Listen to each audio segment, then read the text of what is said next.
Bismillahirrahmanirrahim. Assalamualaikum warahmatullahi wabarakatuh.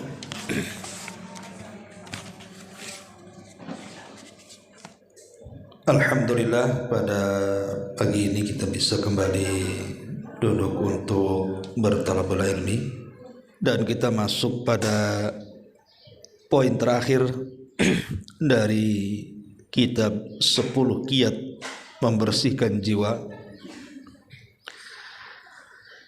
di mana poin ke-10 ini kita akan mengenal sifat dari kejiwaan manusia. Pertama, an-nafsu al-mutmainnah. Ada yang disebut dengan jiwa yang tenang. Kemudian yang kedua, ada yang disebut an-nafsul lawwamah, jiwa yang gemar mencela. Dan yang ketiga, an-nafsu ammaratum bisu, jiwa yang mengajak berbuat keburukan terus. Baik, kita akan ulas satu persatu. Pertama, jiwa yang tenang. Memiliki jiwa yang tenang itu, Bu, itu tentu enak. Karena hati kalau tenang itu semua jadi lapang, kan? Hati kalau tenang lapang semuanya. Walaupun dia hidup di rumah sempit, tapi kalau hati sempit, yang lapang pula jadi sempit. Kita baca sedikit perkataan pengarang di sini. Jiwa yang tenang lantaran keimanan dan ingat kepada Allah Subhanahu wa taala. Jadi penyebab jiwa yang tenang itu, kata beliau, adalah iman.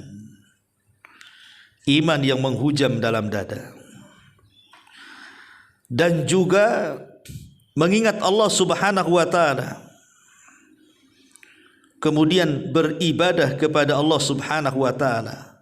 Dan semangat yang tinggi terhadap keimanan itu sendiri, artinya semangat untuk terus memperbaharui keimanan. Allah Subhanahu wa taala mengatakan di sini, alladzina amanu wa tatma'innu qulubuhum bidzikrillah. Ala bidzikrillahi tatma'innul qulub. Orang-orang yang beriman dan hati mereka menjadi tentram dengan mengingat Allah, ketahuilah hanya dengan mengingat Allah hati itu menjadi tentram. Dan Allah Subhanahu wa taala mengatakan di sini, ya ayyatuhan nafsul mutmainnah irji'i ila rabbiki radiyatan mardiyah fadkhuli fi ibadi wadkhuli jannati. Wahai jiwa yang tenang, kembalilah kepada Tuhan dengan hati yang puas lagi diridhoi, maka masuklah ke dalam jamaah hamba-hambaku, kemudian masuklah kalian ke dalam surgaku. Jadi hati yang tenang itu, kata pengarang di sini, adalah hati yang dipenuhi dengan keimanan. Sebab kalau iman sudah menghujam dalam dada, Bu, itulah yang menggerakkan badan kita. Jadi kalau iman itu sudah bersarang di dada, Bu, maka iman itulah yang menggerakkan lisan akhirnya terus berzikir, yang menggerakkan badan akhirnya bergerak ke tempat-tempat yang berpahala. Kemudian mata tidak memandang kecuali yang dihalalkan, telinga tidak mendengar kecuali yang dibolehkan, lisan tidak mungkin bicara kecuali dengan tutur kata yang baik, dan begitu seterusnya. Karena iman ini menggerakkan semuanya. Bahkan lebih daripada itu, iman inilah yang menjadikan hati itu tenang, Bu. Makanya ingat kisah Bilal bin Rabah radhiyallahu anhu. Ketika Bilal itu disiksa oleh majikannya Umayyah bin Khalaf dengan siksaan yang luar biasa di kala itu, ya. Bagaimana tidak diikat di batu, diletakkan 3 hari di padang pasir, tidak diberikan makanan, minuman, disiksa setiap hari, dicambuk dengan cambukan dan tidak berhenti yang menyambuk kecuali karena kelelahan. Tapi lisan Bilal terus menunjukkan kelezatan imannya. Ahadul ahad, ahadul ahad. Kata Bilal, yang esa dan yang esa. Karena Umayyah bin Khalaf meminta agar Bilal memuji berhala-berhalanya. Tapi Bilal tak mau. Ketika di zaman Umar bin Khattab radhiyallahu an, ada yang bertanya kepada Bilal bin Rabah, bagaimana kau bisa bertahan dari siksaan Umayyah dan orang-orangnya, sementara siksaan itu luar biasa wahai Bilal? Apa kata Bilal? Aku sandingkan rasa sakit saat aku disiksa dengan kelezatan iman yang ada pada hatiku.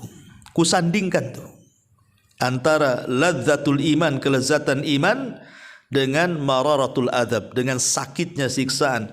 Karena imanku jauh lebih tinggi dibandingkan rasa sakit dari adab itu, maka aku tidak pernah merasakan apa yang mereka cambukkan kepada badanku. Subhanallah. Dari sini ada faedah bahwa orang kalau imannya kuat dalam hati, keyakinannya kuat kepada Allah Subhanahu wa taala, bahwa musibah itu datang dari Allah dan Allah Subhanahu wa taala tidak mungkin menimpakan musibah kecuali karena kecintaan dengan hambanya, entah dalam rangka menghapus dosa, mengangkat derajat dan begitu seterusnya, Bu. Maka iman inilah yang menjadikan hati kita mutmainnah. Ini yang pertama. Jadi jiwa yang tenang adalah jiwa yang dipenuhi dengan iman, dipenuhi dengan zikir, dan dipenuhi dengan ibadah kepada Allah Subhanahu wa taala. Bahkan Yahya ibn Mu'adz rahimahullahu taala mengatakan, obat hati itu ada 5. Obat hati itu ada 5. Apa kata beliau? Dawaul qalbi khamsatu asya. Obat hati itu ada 5. Dan kalau 5 perkara ini ibu lakukan, maka hati ibu akan tenang. Itulah yang disebut mutmainnah tadi. Pertama, qiraatul Quran. Beliau mengatakan membaca Al-Quran. Qiraatul Quran, membaca Quran. Tapi bukan hanya dibaca, bitafakkur, dengan juga mentadaburi maknanya. Yang kedua, khala'ul batni, mengosongkan perut, artinya berpuasa. Kemudian yang ketiga, qiyamul laili, berusaha untuk solat malam. Kemudian yang keempat, wat tadarru indas sahari, kemudian berdoa di akhir malam. Dan yang terakhir, mujalasatus salihin, duduk bersama orang saleh. Baca Quran dengan tafakur, kemudian berpuasa, kemudian qiyamul lail, berdoa di akhir malam, dan berkawan dengan orang saleh. Kalau 5 perkara ini ibu lakukan, maka ibu akan merasakan ketenangan hati. Itulah disebut mutmainnah namanya, hati yang tenang. Ini yang pertama. Yang kedua, kata beliau di sini, an-nafsu al-lawwamah, jiwa yang gemar mencela, yaitu jiwa yang sering mencela pemiliknya jika berbuat kesalahan atau lalai dalam melaksanakan kewajiban dan tidak mengerjakan ketaatan dengan sempurna. Hal ini sebagaimana disebutkan dalam firman Allah Azza wa Jal, wala uqsimu bin nafsil lawamah, dan aku bersumpah dengan jiwa yang amat menyesali dirinya. Jiwa lawamah ini, Bu, hati al-lawamah. Lawam itu artinya mencela. Memang ada sebagian ulama mengatakan lawam itu artinya hati yang ragu, bimbang, ya. Bimbangnya ini maksudnya terkadang condong kepada kebaikan, terkadang condong kepada keburukan. Ragu-ragu di tengah-tengah dia. Tapi ada yang mengatakan bahwa lawamah ini bisa terangkat menjadi mutmainnah, tapi bisa kemudian terjun menjadi amaratun bisu, hati yang jelek. Seperti apa contohnya? Kalau yang ibu cela itu karena ibu luput dari kebaikan, ibu cela tuh, maka hati lawamah ini bisa meningkat menjadi hati mutmainnah. Tapi kalau ibu mencela perbuatan maksiat yang tidak ibu lakukan, ibu mencelanya, maka boleh jadi ibu terjun payung menjadi jiwa yang disebut dengan ammaratun bisu yang terakhir, jiwa yang buruk yang ketiga tuh.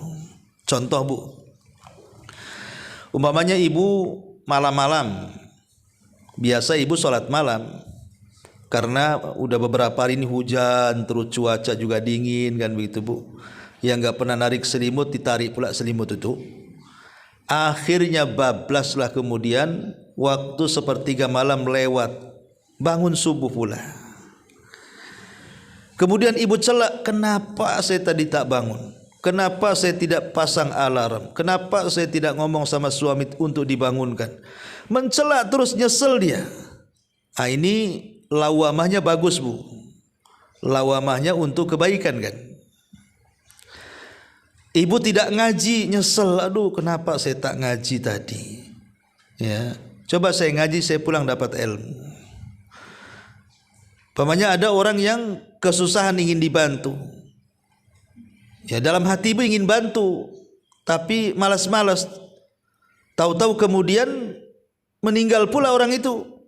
Nyesel ibu, aduh kenapa saya nggak bantu tadi, saya nggak bawa ke rumah sakit kan. Nah, jadi pokoknya jiwa ini dia mencela, kenapa dia tidak berbuat baik, kenapa dia tidak sedekah, kenapa dia tidak sholat malam, kenapa dia tidak berdoa, kenapa dia tidak membantu. Jadi celaannya ini untuk kebaikan. Nah, kalau yang seperti ini lawamah ini meningkat dan jadi mutmainah itu biasanya. Tapi kalau kebalikannya bu, kebalikannya, ibu kemudian mau ikut kumpul-kumpul dengan tetangga, ya gibah bareng. Karena sibuk ibu di rumah, belum masak, belum ini gitu kan. Kemudian siang-siang datang kawan yang ngasih tahu, oh kamu tadi kalau hadir bagus loh, rame loh, seru loh katanya. Kata ibu, aduh kenapa saya nggak ikut gibah juga kan itu. Itu kan nyeselnya itu karena tidak ikut gibah kan bu. Ah, ini jiwa yang kotor kayak gini nih, nanti nyungsep tuh jiwanya itu. Dari lawama itu turun kepada ammaratun bisu tuh. Contoh yang lain pamannya, ibu sedekah nih pamannya ke pesantren saya Jabal Uhud karena mau bangun pesantren pamannya kan. Kasihlah uang banyak-banyak 10 juta. Awalnya ikhlas, ya mantap gitu ya. Kemudian setelah 1 minggu, mungkin ibu butuh apa gitu kan. Mulai terpikir, kenapa enggak 5 juta saja?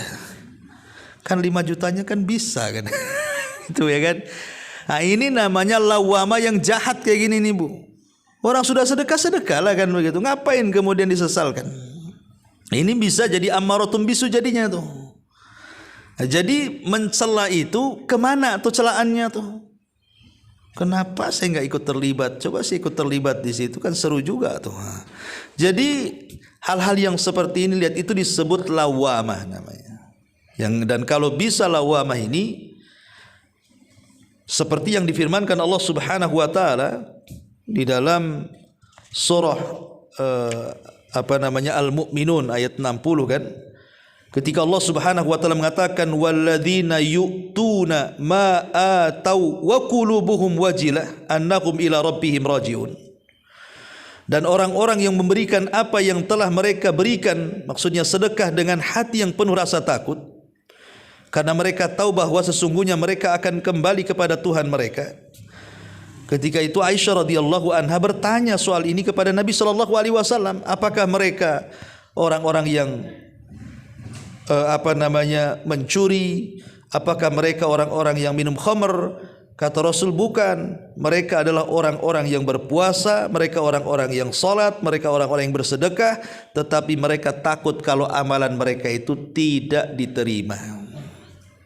Maka biasakan bu, kalau kenapa coba ibu harus meresapi kalimat istighfar setelah solat itu kan. Kan setelah solat itu ada zikir. Zikir yang pertama ibu ucapkan apa? Astaghfirullahaladzim, astaghfirullahaladzim, astaghfirullahaladzim kan. Itu kalimat itu bukan hanya diucapkan rutinitas, tidak ada maknanya, bukan. Ya. Tetapi kalimat istighfar selepas solat dan itu menjadikan zikir pertama dalam solat, selepas solat yang kita lakukan dari solat-solat wajib itu, Maksudnya istighfar itu kita menyesal. Jangan-jangan dalam solatku tadi ada yang kurang, entah khusyuknya, entah tumakninahnya, entah gerakannya, entah bacaannya. Makanya istighfar pertama kali setelah solat itu. Karena takut kalau solatnya tidak diterima, itu maksudnya. Nah, itu disebut lawamah namanya. Ya, dan jiwa seperti ini juga dimiliki oleh para nabi. Nanti pada hari kiamat, Bu. Pada hari kiamat, ketika manusia berbondong-bondong datang kepada Nabi Adam alaihi salatu wassalam minta syafaat, syafaatul udhma. Apa kata Nabi Adam? Ya, aku tidak bisa memberikan syafaat kepada kalian karena aku pernah melakukan dosa yang membuat Allah murka, dan tidaklah Allah murka sebelum dan sesudahnya, karena aku pernah memakan buah larangan.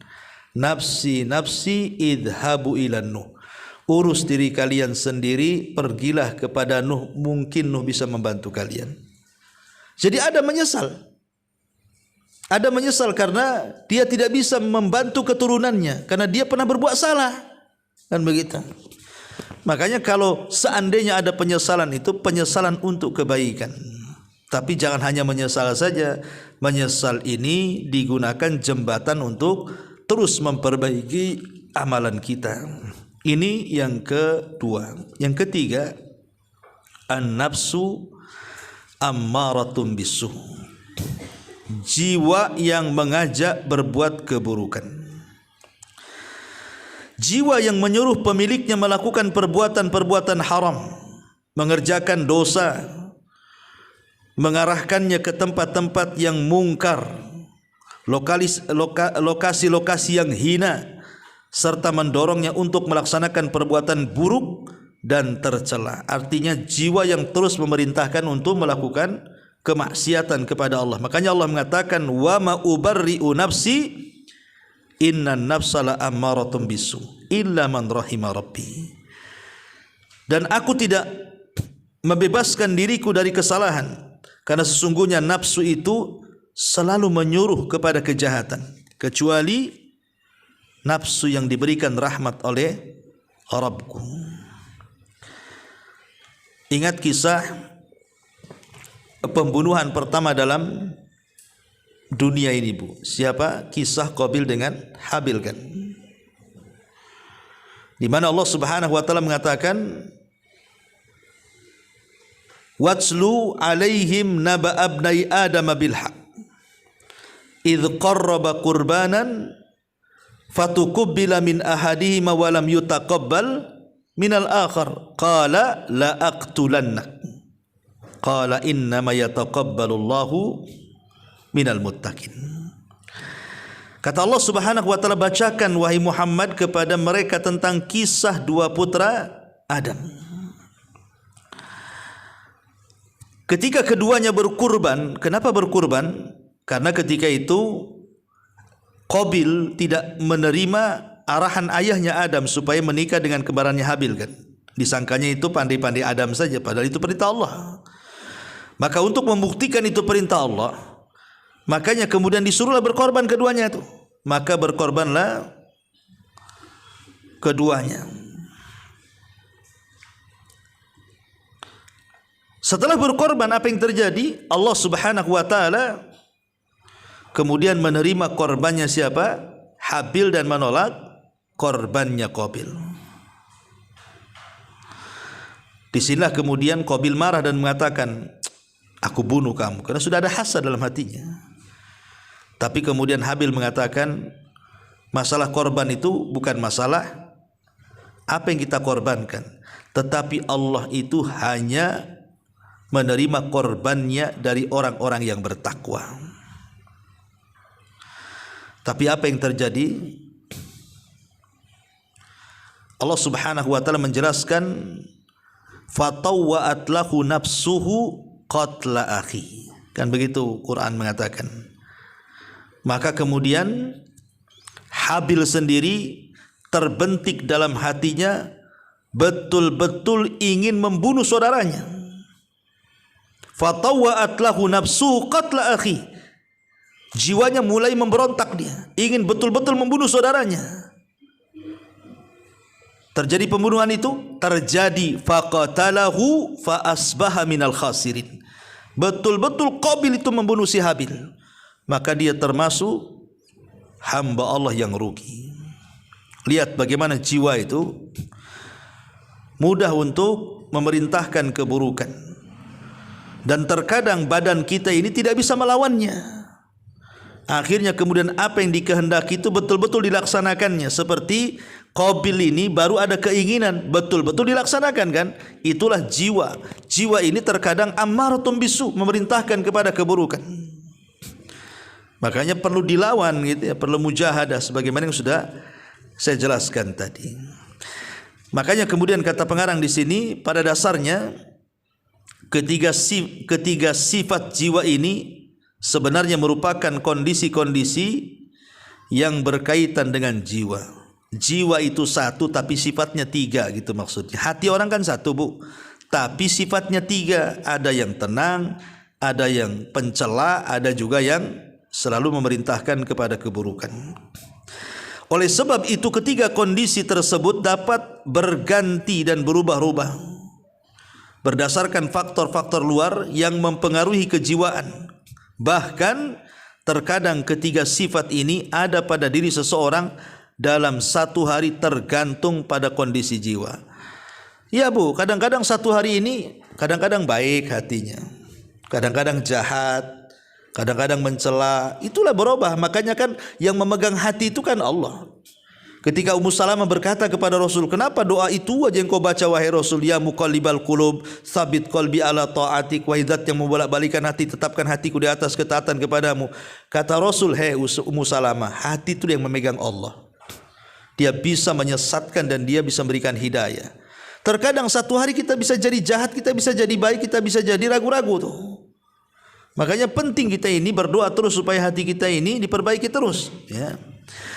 Kemudian kata pengarang di sini, para ulama telah memberikan beberapa contoh yang menjelaskan kondisi kejiwaan manusia agar seorang muslim dapat memahami kejiwaannya dengan mudah dan dapat bersungguh-sungguh dalam memperbaiki jiwanya.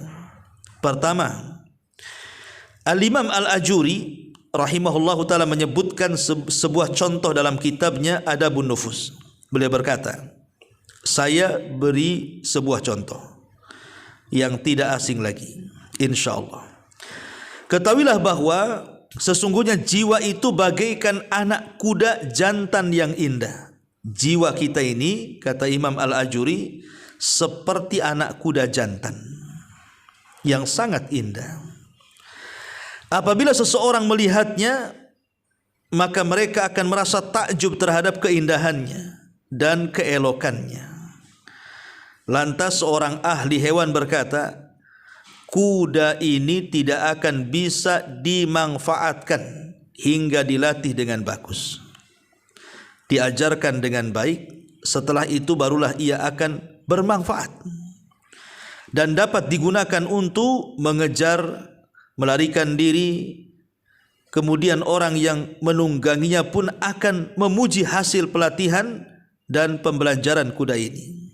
Namun bila dia tidak dilatih, maka keinginan dan keelokannya tidak dapat dimanfaatkan oleh si penunggang pun tidak akan memuji performa kuda itu setelah menggunakannya untuk suatu keperluan. Apabila pemilik kuda jantan tersebut menerima saran dari ahli hewan itu, maka ia akan tahu bahwa sarannya memang benar, sehingga ia pun akan menyerahkannya kepada orang pelatih kuda untuk dilatihnya. Kemudian tidak mungkin seseorang layak menyandang status sebagai pelatih kuda kecuali bila ia memang mengetahui teknik dan seluk-beluknya. Di samping memiliki teknik melatih, ia juga harus sabar dalam pekerjaannya.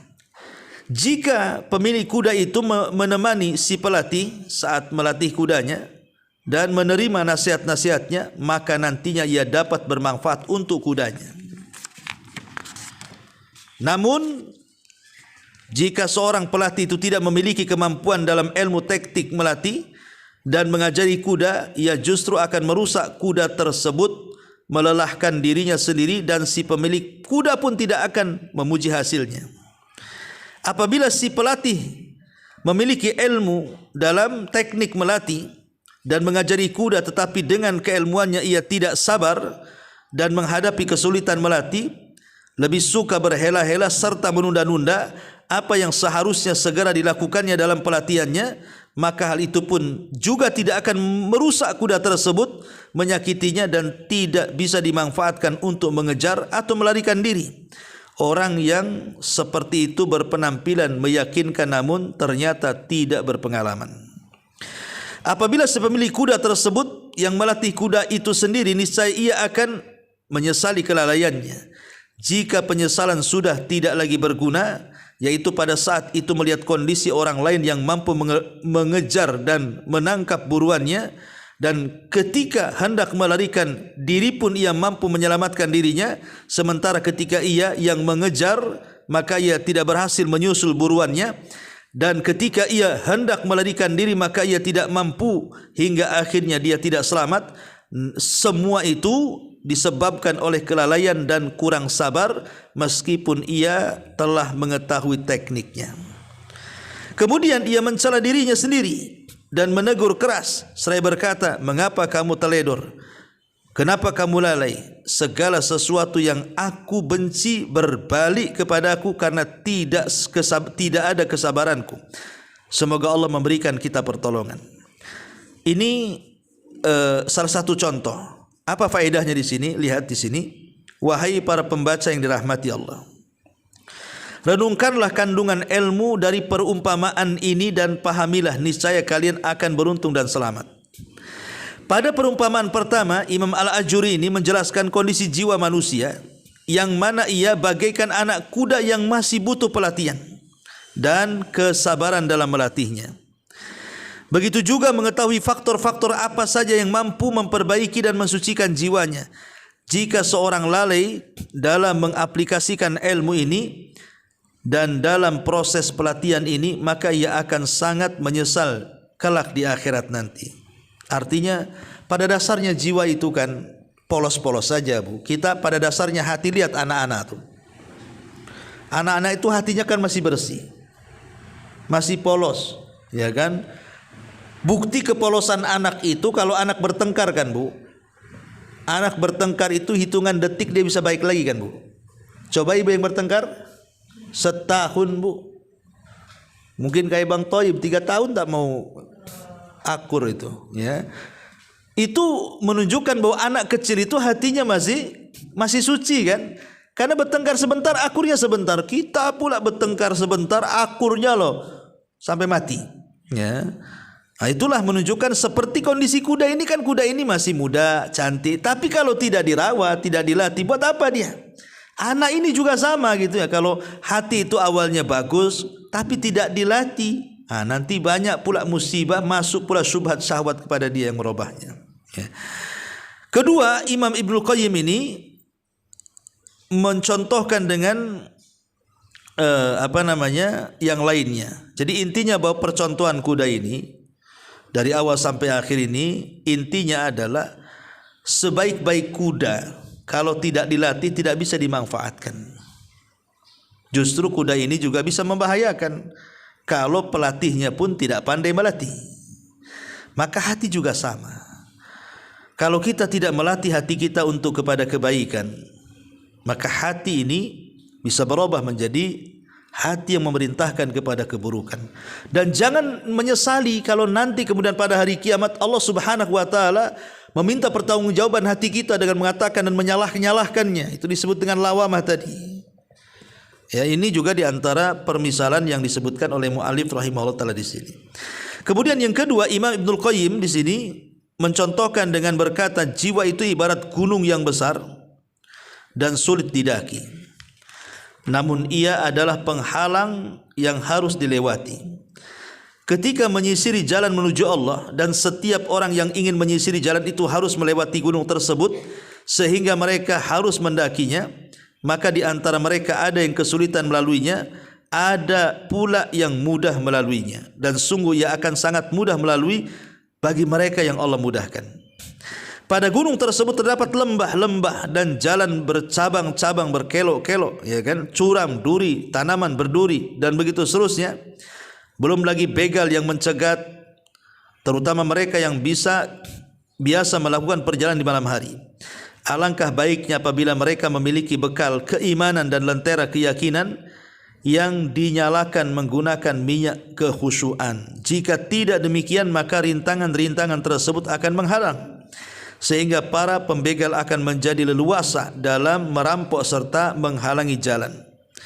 Kebanyakan orang yang mendaki gunung itu akan memilih untuk kembali mundur di saat merasa tidak mampu lagi untuk melaluinya dan menaklukkan rintangan-rintangannya. Sedangkan setan selalu berada di atas gunung tersebut seraya memperingatkan manusia perihal ketinggiannya pada saat-saat mendaki serta menakut-nakuti mereka, sehingga pada saat itu semua rintangan seakan menyatu, berupa kesulitan mendaki, setan yang duduk sambil meneror dari atas puncak, dan tekad serta niat para pendaki yang semakin melemah. Akibatnya mereka putus semangat dan mundur. Sementara orang yang maksum dilindungi ialah orang yang Allah lindungi dari dosa. Semakin tinggi posisi orang itu ketika mendaki gunung, maka semakin kuat pula teriakan si peneror sambil memperingatkan dan menakut-nakuti. Namun jika ia telah berhasil melaluinya hingga mencapai puncak, maka semua rasa takut akan berbalik menjadi rasa aman. Kala itulah perjalanan menjadi mudah, sirnalah segala halangan rintangan di jalan, kesulitan dari jalan yang terjal, dan ia akan melihat jalan yang luas lagi aman. Ia akan sampai ke persinggahan dan ke peristirahatan yang ada di atas. Terdapat panji-panji dan tempat-tempat tinggal yang dipersiapkan bagi orang-orang yang ingin kembali menuju Sang Pengasih. Artinya di sini, kalau tadi cerita kuda, ini cerita gunung, ya. Maksudnya ada orang yang Allah mudahkan naik gunung, ada orang yang Allah tidak mudahkan naik gunung.